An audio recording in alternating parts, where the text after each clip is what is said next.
আসসালামু আলাইকুম। আমি মোহাম্মদ তানবির রাহি। যারা আপনারা অনেকে আমাকে তহিদ আফ্রিদি চামচা অথবা তহিদ আফ্রিদি ছোট ভাই হিসেবে জানেন। তো আজকে আপনাদেরকে কিছু ভুল ধারণা ভাঙার জন্য আমি চলে আসছি। আপনারা জানেন গতকালকে আফ্রিদি ভাইকে বরিশাল থেকে মেবি গ্রেপ্তার করা হয়েছে। তো আমি গতকালকে না লাস্ট কয়েকদিন যাবত একটা জিনিস শুধু দেখতেছি যে আফ্রিদি ভাইয়ের জন্য যখন ইয়া জারি হয়েছে যে ওনাকে 28 ঘন্টার ভিতরে গ্রেপ্তার করতে হবে বা 48 ঘন্টার ভিতরে গ্রেপ্তার করতে হবে, সব কিছুর মধ্যে শুধু আপনারা আমাকে ঢুকাই দিতেছেন ওনার সাথে। তো আমার কথা হচ্ছে আজকে আপনাদের এই সব ভুল ধারণা আমি ভেঙে দিব। আমার সাথে আফ্রিদি ভাইয়ের সাথে লাস্ট জুলাই আন্দোলনের 1 মাস থেকে 2 মাস আগ থেকেই ওনার সাথে আমার সাথে পুরোপুরি সম্পর্কটা এক ধরনের শেষ হয়ে গেছে। তো সম্পর্ক শেষ হওয়ার পরে আমার সাথে ওনার সাথে ওরকম কোনো যোগাযোগ নেই। শুধু যোগাযোগ ওনার সাথে আমার সাথে জুলাই আন্দোলনের পরে উনি যখন বাংলাদেশে আসছে তখন 2বার ওনার সাথে যোগাযোগ হয়েছে। একবার হচ্ছে ওনার অফিসে গেছিলাম, হ্যাঁ উনি আমাকে ডেকে নিছে। আচ্ছা ওইটা আপনারা ইনশাল্লাহ ওইটার সম্পর্ক আপনারা জানতে পারবেন। এই ছাড়া আরেকবার দেখা হয়েছে ওনার জন্মদিনের দিন। এই ছাড়া আর ওনার সাথে আমার কোনো ধরনের যোগাযোগ নেই, কোনো ধরনের দেখা সাক্ষাৎ নেই। কিন্তু আজকে আমি নিউজ ফিডে ঢুকতে পারতেছি না। আমার পরিবারের উপরে চাপ আসতেছে, আমার উপরে বিভিন্ন ধরনের চাপ আসতেছে যে আমি নাকি তহিদ আফ্রিদিকে ধরাই দিছি পুলিশের কাছে এবং উনি নাকি নোয়াখালীতে আমার বাড়িতে গেছে। ভাই আমি নিজে তো জানি না আমার বাড়িতে উনি গেছে। আর এটা যদি আপনারা প্রমাণ করতে পারেন যে উনি আমার নোয়াখালীতে আমার বাড়িতে গেছে বা আমি ওনাকে ধরাই দিছি, তাহলে আপনারা যেই শাস্তি দিবেন আমি ওই শাস্তি মাথা পেতে নিব। আর আরেকটা ছোট্ট বিষয় হচ্ছে আমার বলতেই হবে, আমাদের তহিদ আফ্রিদি টিম মেম্বার তো আমি একা ছিলাম না। আপনারা সবাই আমাকে নিয়ে পড়ে আছেন কেন ভাই? আমাদের টিম মেম্বার তো আমি একা ছিলাম না, আরও 10-15 জন আছে, তাদের নিয়ে কথা বলেন না কেন? সারাক্ষণ আমার নিয়ে পড়ে আছেন কেন? আমি তো এটা বুঝতেছি না। আর আপনারা যারা আমার বলতেছেন যে আমি তারা ধরাই দিছি, ভাই ওনার আব্বারে মেবি ধরছে রবিবারে। তো প্রথম থেকে আমি আজকে ওনাকে ধরা পর্যন্ত আজকে প্রায় মেবি 1 সপ্তাহ হয়েছে। এই 1 সপ্তাহ আমি সিআইডির আন্ডারে ছিলাম। আমার মোবাইল, আমি নিজে কোথায় যাই, কখন কি করি না করি, সব কিছু আমার সিআইডির আন্ডারে। ইভেন আমি সবচেয়ে বেশি ফেস করতে হয়েছে। এগুলো ইয়া। তো আমার যেমন কি হয়েছে আমি তো আপনাদেরকে বলি, ওনার আব্বারা যেদিন ধরে নিছে ওই দিন সকাল 12টা কি 1টার দিকে আমাকে বসুন্ধরা থেকে সিআইডি অফিসাররা ধরে। বসুন্ধরা থেকে আমি আর আমার এক বড় ভাই গেছিলাম গাড়ি কিনতে, ওইখান থেকে আমাদেরকে ধরে আমাদের সজল ভাই দোকানে, সজল ভাই সহ আমাদেরকে জিজ্ঞাসাবাদ করা হয়েছে, আমার মোবাইল ট্র্যাক করা হয়েছে, আমার মোবাইলে সব কিছু ঘাটাঘাটি হয়েছে এবং সব কিছু দেখছি। ইভেন এরপরও প্রতিদিন আমাকে ধরা হয়েছে। তারপরে আমি একজনের ভিডিও দেখছিলাম, আমেরিকান আমার এক বড় ভাই আছে হিমেল ভাই, তারপর ইলিয়াস ভাই, ওনাদের ভিডিও দেখছিলাম।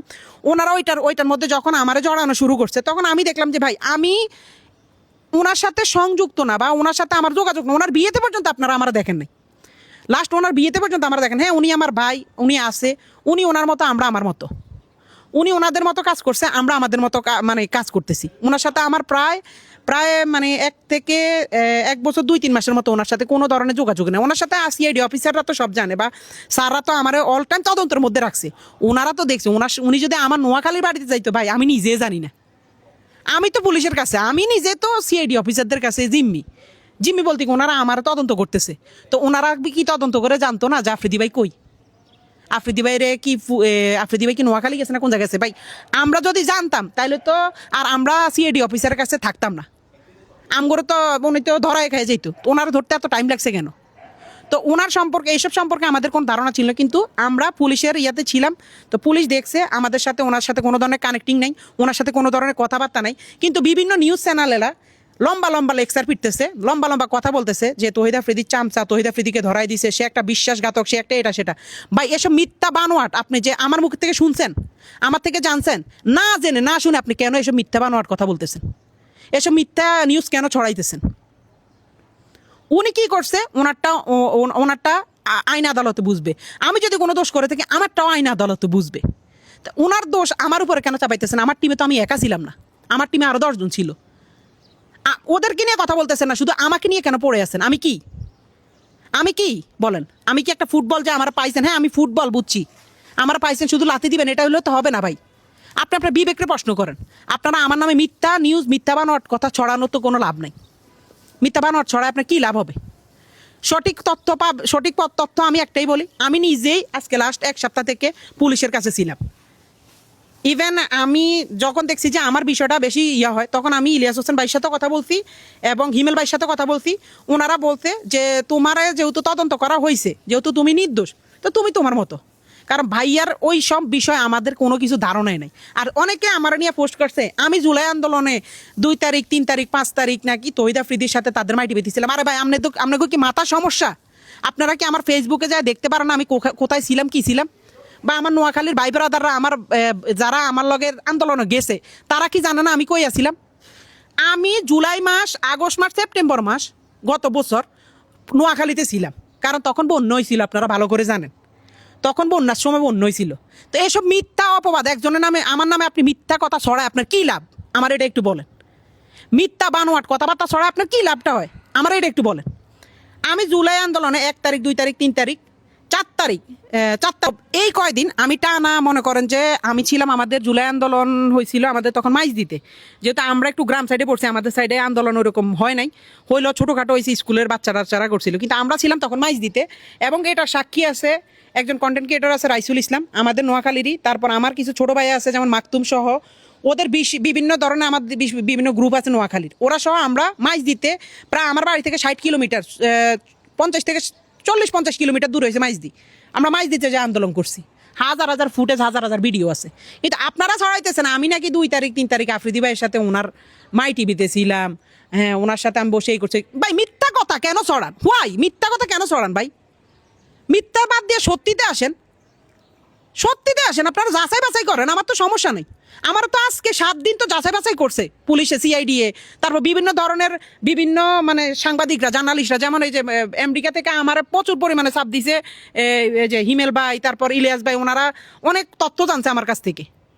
কি তথ্য জানছে? যে আমরা কি আসলে কি করছি না করছি আমরা বলতে বাধ্য হয়েছি, কারণ ভাই আমার কারণে তো আমার ফ্যামিলির উপর চাপ পাইতেছে, আমার উপর বিনা কারণে চাপ পাইতেছে, বিনা দোষে, বা আমি বিনা দোষে দোষী হইতেছি। এই যে আজকে আপনারা মিথ্যা নিউজ ছড়াইতে আছেন যে আমি নাকি তহিদ আফ্রিদিরে ধরাই দিছি, আমি নাকি তহিদ আফ্রিদির সাথে নোয়াখালী, মানে এসব মিথ্যা ভাই, এগুলোর তো সব মিথ্যা কথা। আপনি কেন ছড়ান? আপনি দেখছেন? আমার কথা হচ্ছে আপনি যদি দেখেন, প্রমাণ করতে পারেন, আপনি যে শাস্তি দিবেন আমি ওই শাস্তি মারামাতে নিব, যদি এই কথা উল্টা পাল্টা মিথ্যা কথা আপনারা করতে পারেন। এসব মিথ্যা বানোয়াট কথা বাদ দিয়ে দয়া করে মানুষটি বিভ্রান্তির মধ্যে ফেলবেন না, আমার কারণে যেন আমার ফ্যামিলির ক্ষতি না হয়। মিথ্যা এসব বানোয়াট আমার নামে, একজন নাম মিথ্যা বানোয়াট ছড়ায়েন না ভাই। এই দিন না আরও দিন আছে ভাই, এসব মিথ্যা বানোয়াট কইরেন না, আল্লাহ ছাড় দেয় ছাড়ি দেয় না। তো আপনি আমার নামে আজকে মিথ্যা একটা বানোয়াট দিয়ে আমারে হেনস্থা করবেন, আমারে মানুষের কাছে কালার করবেন, আমার পরিবারের কাছে আমার ছোট করবেন, আমার আত্মীয় স্বজনের কাছে আমার ছোট করবেন, কালকে যে ওই দিনটা আপনার লাইফে আসবে না তা কিন্তু না। তো একজন বন্ধু, সে আমার বড় ভাই, তার সাথে আমার সম্পর্ক নাই, ঠিক আছে, হ্যাঁ, তার সাথে আমাদের সম্পর্ক নাই, কোনো সমস্যা নেই। কিন্তু একটা জিনিস কি, তার কারণে আমার কারণে আমি কোনোদিন তার কোনো ক্ষতি করিনি, এবং তারা ধরে লয়ে গেছে ওইসব বিষয় আমরা জানিও না। তার কারণে আরও আমরা হেনস্থার মধ্যে পড়ছি, তার কারণে আরও আমরা বিভিন্ন হয়রানির মধ্যে পড়ছি, তার কারণে আমরা দিনের পর দিন আমরা খুব ঝামেলার মধ্যে পড়ছি।